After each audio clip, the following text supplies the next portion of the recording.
Good morning, evening, or good night, wherever you may be.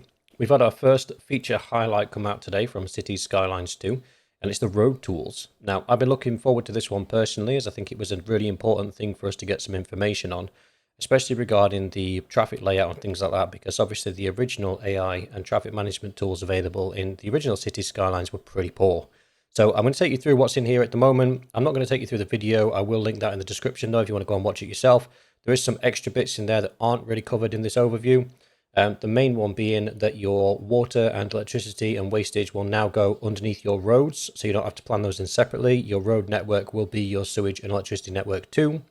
Not sure how that works when it comes to connecting it to the water pumps next to the water, or if we'll even still have water pumps. I don't know. That's one thing that they missed out in this article. So first up is these grid systems. So basically within 3 clicks, you're going to be able to create these little grids that you can take as deep as you want.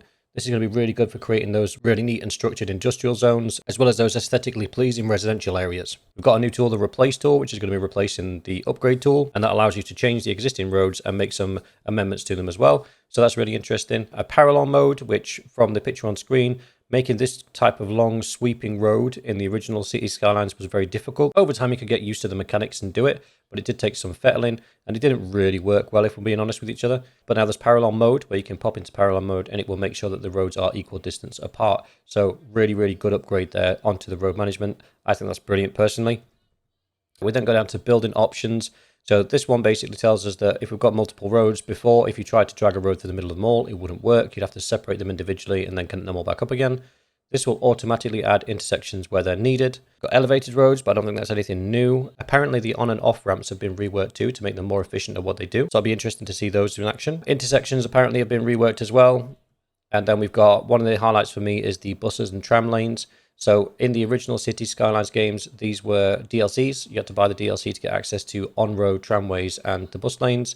But this is in the base game now, so I think this is a real quality of life improvement. I am happy with that. We get some information regarding pedestrians and them using the pedestrian systems and pedestrian bridges a bit better and the AI being a bit smarter.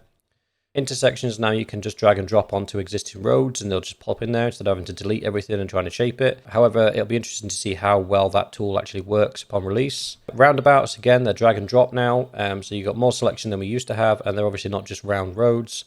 Also in the video, they touch on the fact that the roundabouts have been reworked so the AI is a lot smarter at using them, and when you place them onto a junction or an intersection, they will automatically figure out how many on and off lanes they need and assign them as appropriate. This is one of the big changes for me that's interesting is car parks. So the car parks was said to have an impact on how many people visited a store or an attraction or a workplace and things like that. So it sounds like car parking is not going to be something that's optional. It's going to be something that is required.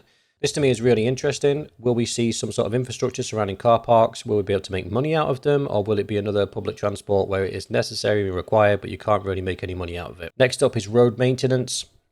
So things can happen to your roads like traffic accidents and just general wear and tear. So you'll need road maintenance crews to go and maintain your roads for you. This is going to be interesting. It definitely pushes you down that scope of making sure you've got plenty of trains, metros, undergrounds, and things like that to make sure you've got the minimum amount of cars on the road at any one time. And then finally, we get to the additional road options. Now, this to me is something that really stood out in the video that I was watching. You can now place your pedestrian crossings, your traffic lights, and you can put lane restrictions in place. Left-hand turn only, right-hand turn only, and other restrictions as well. This sounds a lot like Traffic Manager. Whether we'll get the current breadth of what's available on Traffic Manager or we'll get a watered-down version, I don't know. We'll just have to wait and see what happens in October. But from the video, it does look like you've got the lane altering, the lane direction altering, the traffic lights, the pedestrian crossings. It all looks good. So overall, solid update. I'm really excited to see what comes up in the future updates. So that's it from me. So until next time, bye-bye.